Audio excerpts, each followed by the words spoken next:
Alright, everybody, Black Celt here. I'm gonna talk about something that I've been looking for on YouTube, but I'm not seeing anywhere. You gonna focus, camera? Focus. Thank you.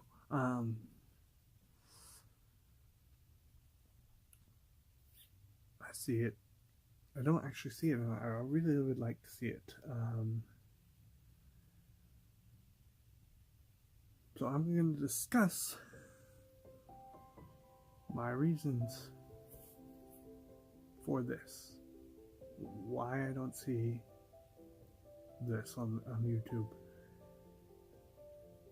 And right after you hit that like, subscribe, and leave a comment below.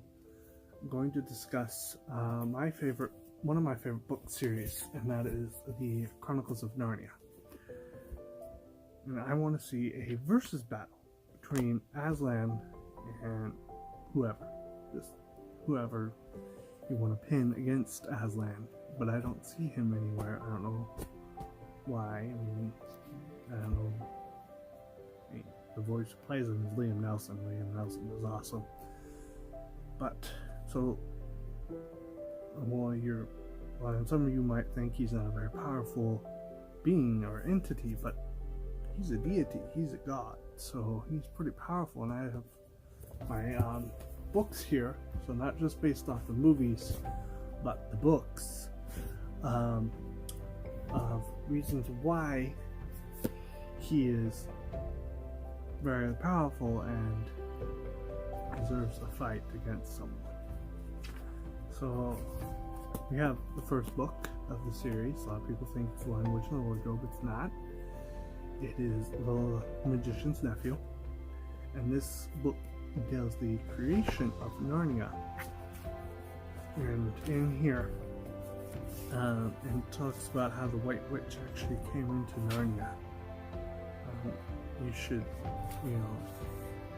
go and read it. It's a really good book. And if you're not Christian, then you can read it without a Christian aspect about it. Aslan is the deity, and not compare him with Christ, even though it does lose something when you don't do that. Where is it? Hold on, how do I find where I'm...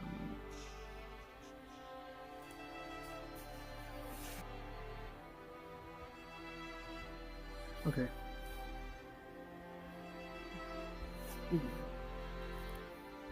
So in this passage in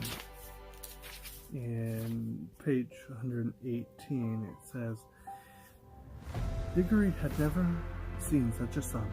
The sun above the ruins of had looked older than ours. This looked younger.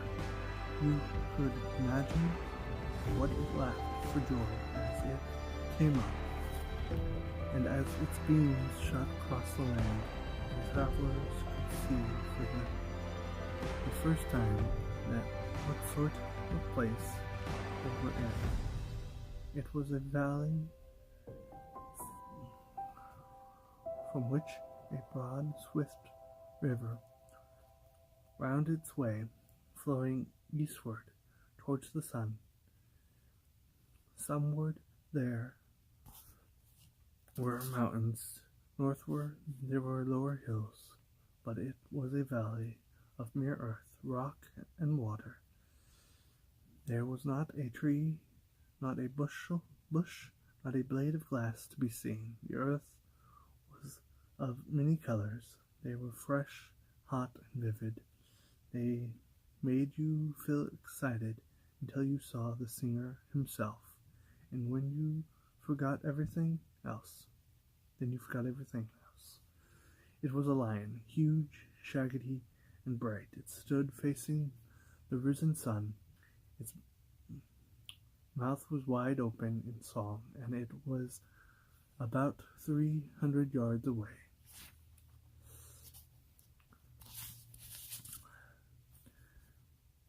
The lion was pacing to and fro about what empty land and singing his new song. It was softer and more lifting than the song by which he had called up the stars and the sun and gentle rippling music. And as he walked and sang, the valley grew green with grass. It spread out from the lion like a pool and ran up the side of the little hills like waves. In a few minutes it was creeping up the lower slope of the distant mountains, making the young world every moment softer. The light wind could now hear ruffling of the grass.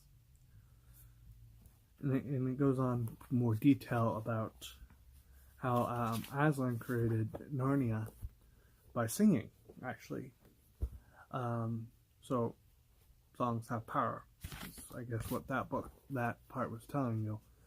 And it shows you how powerful Aslan is, that he could create a world by singing. I mean, that's pretty impressive. We all know in The Lion, Witch, and the Wardrobe that he was killed, but what you don't know, if you've only seen the movie and not read the book, that he only died because he let her kill him, to restore balance into the old magic. That is the only reason why, well, that and to save Edmund, but that was the reason why she was able to stab him, sacrifice him. That's part of the religious aspect of it, but the only reason why he died in the Lion, Witch, and the Wardrobe is because she let him. He let him. Yeah, he let her. The next book, I think is one of the less common ones, is The Horseman's Boy. And this story actually is only a part of it is taking place in Narnia. This is one of my favorite books, actually. It's a really well told story, which I recommend you reading it. But it's about a boy who's in the Southlands. I can't quite remember what the land is called. Land in the South. Oh my gosh.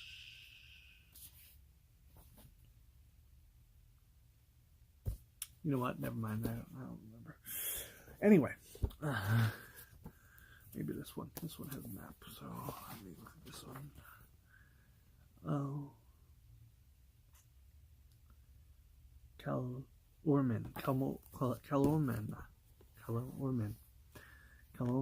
I think I'm saying that wrong.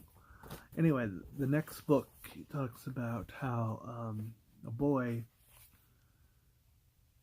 is in this land, and he doesn't like this kingdom because they worship basically the devil in this area, in this world. That's the devil, the Tash, yeah, is considered the devil,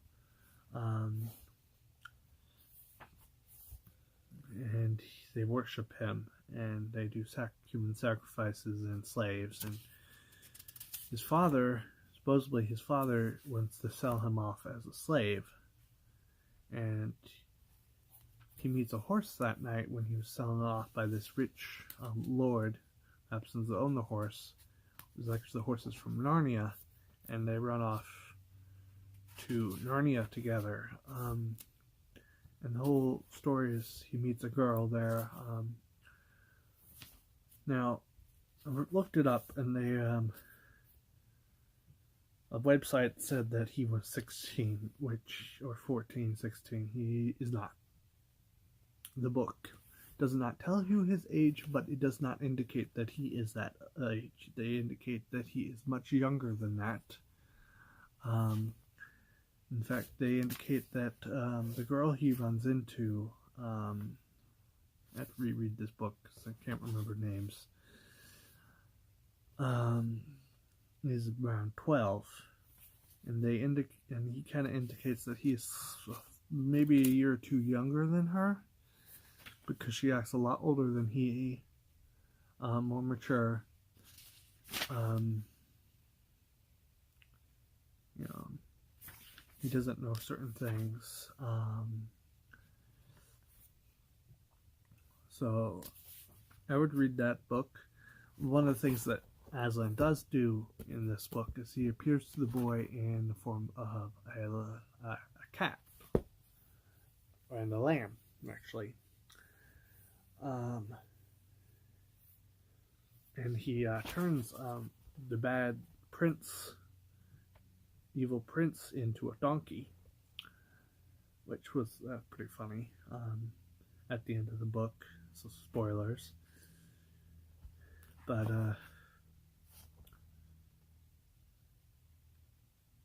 yeah, I'd read this book too. This book is really good. And then the next one is Prince Caspian, which, if you've seen the movie, then you know the story of Prince Caspian. It doesn't follow the book exact, but it does pretty good at following the book. I mean, he was able to wake up the forest with a roar, which is pretty awesome. And then there's The Voyage of the Dawn Treader. So the movie didn't follow the book very well. So in the book, there was no actual final battle scene where they fight a giant sea monster. They do fight a sea monster, but it's not as, does not go into detail as the movie does on how they fight it, and that it's the reason they fight it is actually not the reason of why they fight it in the book. I mean, it wasn't some bad magic voodoo gathering in a dark island, and the sea monster was a deep, a dark fear of theirs. In fact, they were actually able to escape the dark island. What?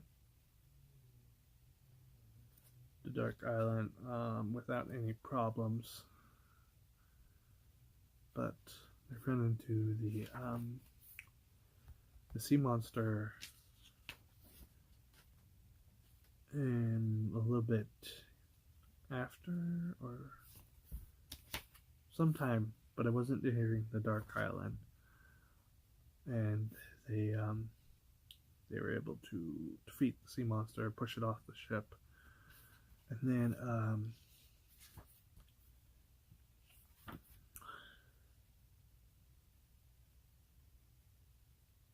then when Edmund becomes a dragon, not Edmund, Eustace becomes a dragon, he never leaves the island. In the book, he never leaves the island without turning back into a human. And Aslan did help, but he had to do some work with that. So he just didn't just roar, paw the ground, and then he turned back into a boy.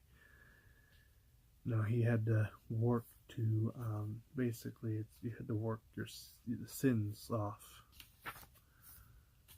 And then, the ending was actually pretty accurate, where he says that I am in your world, you must look for me in that world, that whole thing. The next book is Silverchair, and this is the one I want to discuss, because this is the one he talks about his true powers with Jill, one of the girls.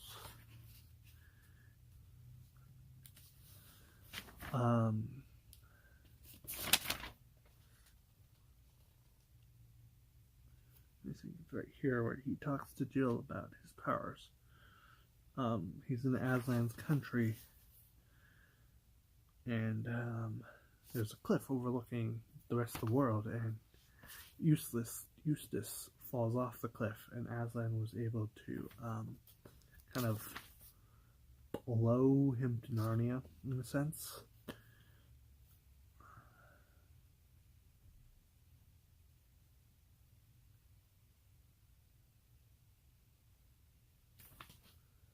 Okay, so it starts here. It says,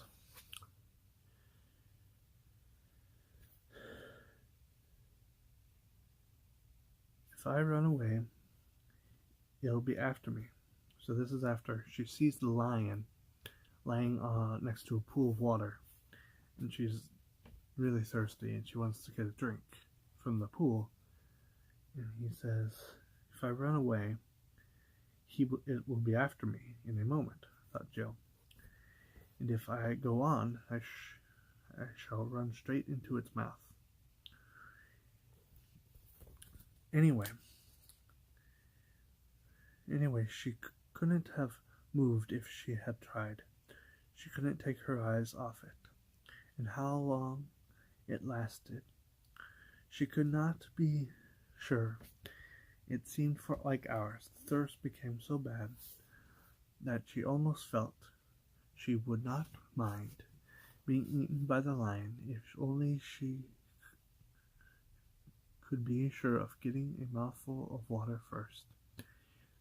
And then the lion says, if you're thirsty, you may drink. They were the first words she had heard since Scrub had spoken to her on the edge of the cliff. For a second she stared there and here, wondering who had spoke. Then the voice came again. If you are thirsty, come and drink. And of course she remembered that Scrub had said about animals talking in that other world, and realized that it was the lion speaking. She had seen its lips move this time, and the voice was not like a man's.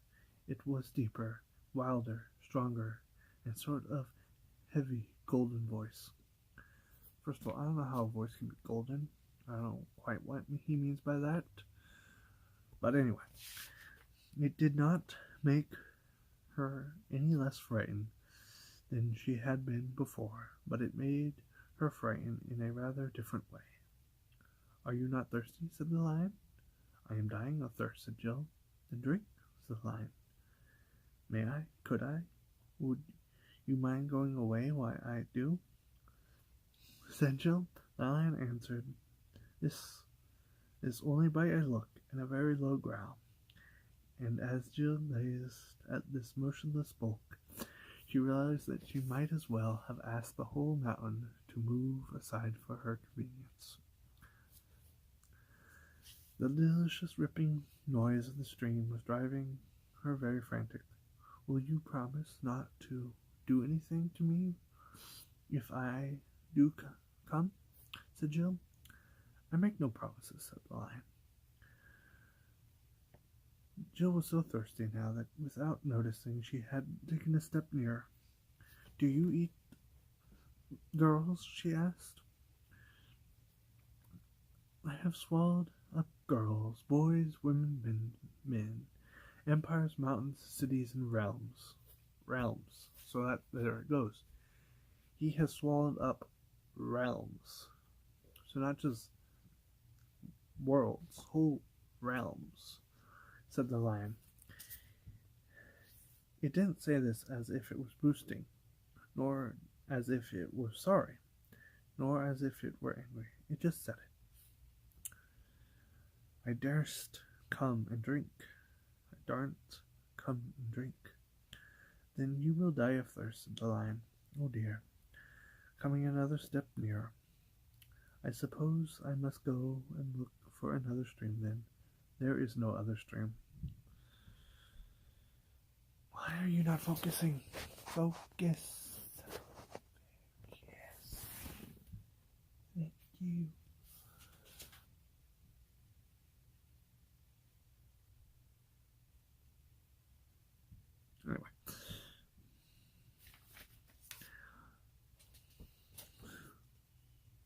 So there, in that book, it tells you kind of how powerful he is to be able to swallow up realms. Not to mention he bit off the witch's face. That was pretty awesome. And the last book is the last battle, which actually moves along very smoothly and very quickly. But at the end, it's very, very end, like the last 2 chapters, Aslan shows up, and he was able to bring the children and all the other books over to Narnia because they had died. Spoiler.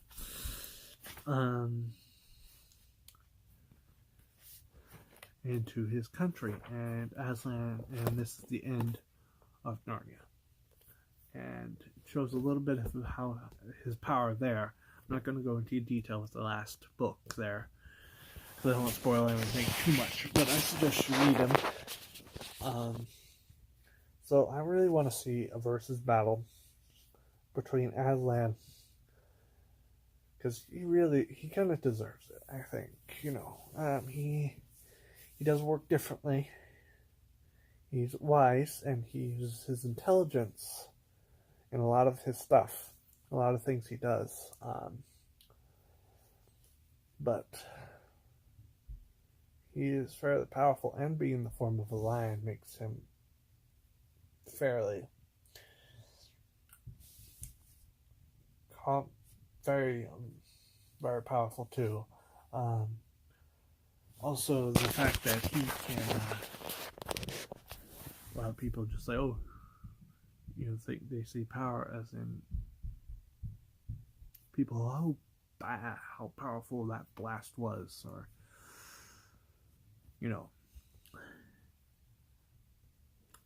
or how destructful he is, or how big of an army he can raise. I mean,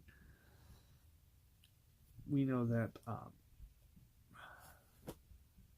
Aslan can do a lot more than that, and he doesn't necessarily need an army. We've seen it. He has conjured up an army from the breathing on the statues that the White Witch have turned to stone. And he has he's commanded the rivers and the trees to come alive and defeat the army, the villains in Prince Caspian. And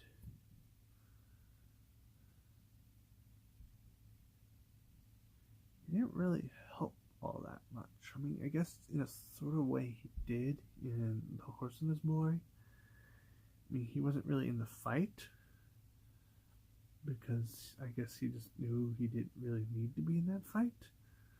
But he did set it up for a way for the boy and the girl, to meet. He did set that up.